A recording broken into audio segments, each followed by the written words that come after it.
Okay, so good morning. Ngayon ay, ano ba ngayon? October 23. Yan.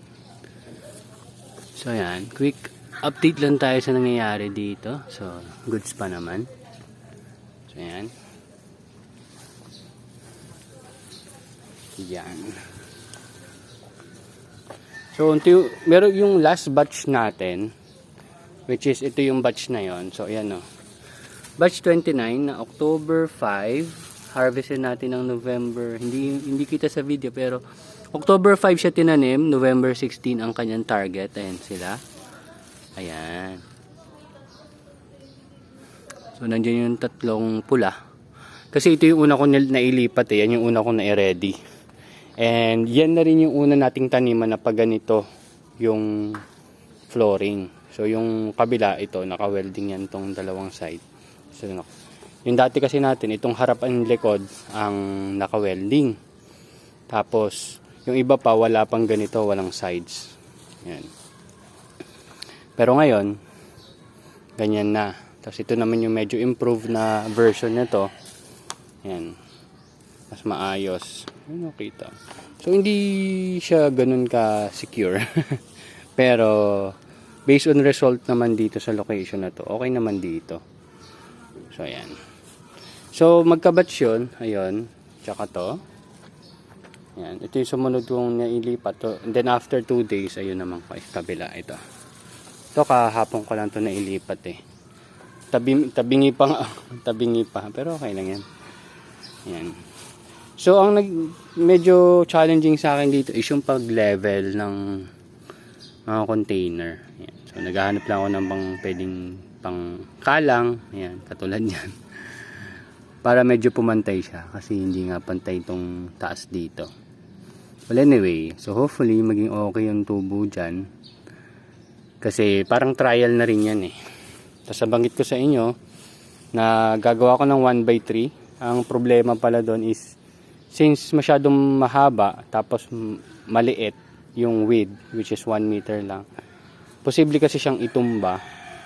Although palagay ko hindi naman siya itutumba. Pero, yun.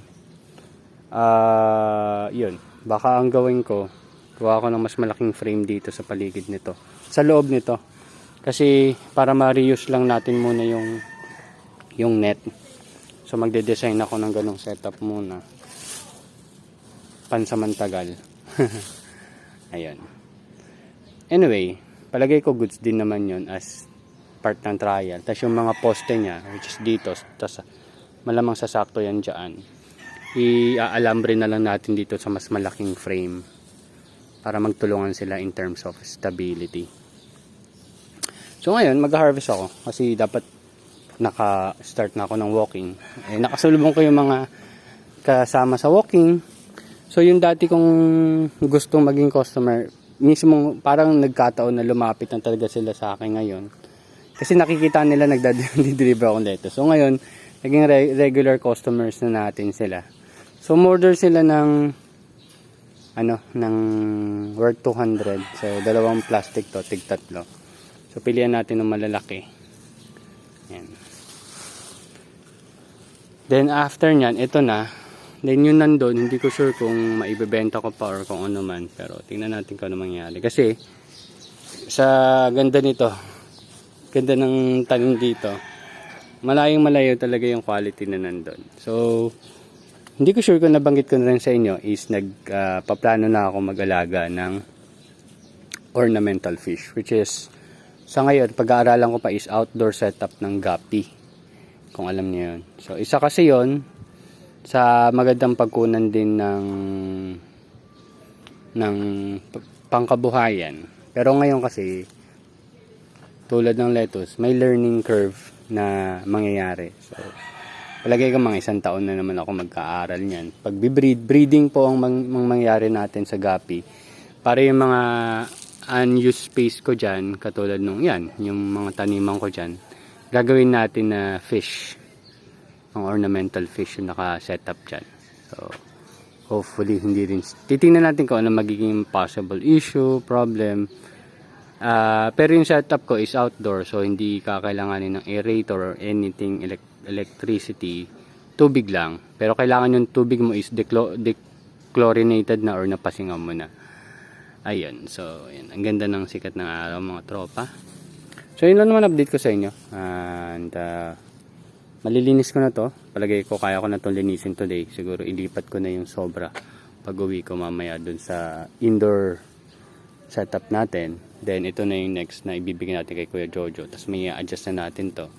And yan, masisimulan natin ang mga dapat nating masimulan. At magawa ang mga dapat magawa. Yan, medyo excited. Pero alam nyo naman sa mga paggawa natin ng ganyan is kakailanganin natin ng budget. It's either manghiram muna ako sa kapatid ko kasi parang yung collection ko last time ano lang nasa 2-3 lang yata. Tapos nasakto yun sa bayad ko ng renta na 2.5. So may negative ka pang 200. Ganun talaga. Pero nakikita nyo naman dumadami ng dumadami. And kailangan ko palang bumuli ulit ng 4 na boxes. Palagay ko pag nabili ko yun, okay na ako sa setup ko. O at least additional 4 pa. Para lang may extra ng box ka. Yan. So hindi ko pala ito naayos kahapon. Ito yung ipit na ginagamit ko. Matibay naman. Pero ang hindi ko sure kung hanggang gaano siya katagal. Makakapit talaga siya. So ito, by theory, dapat natatanggal ko to eh. By theory. Ayan. Arigo. Ayan. By theory. Ayan. O, ayan. Tapos, yun yung mag-harvest ka. Ayan. Ganun. So, tingnan natin kung ano mangyayari sa mga susunod. So, yun lang na muna. Dahil kailangan ko na silang bigyan ng harvest. Bye-bye!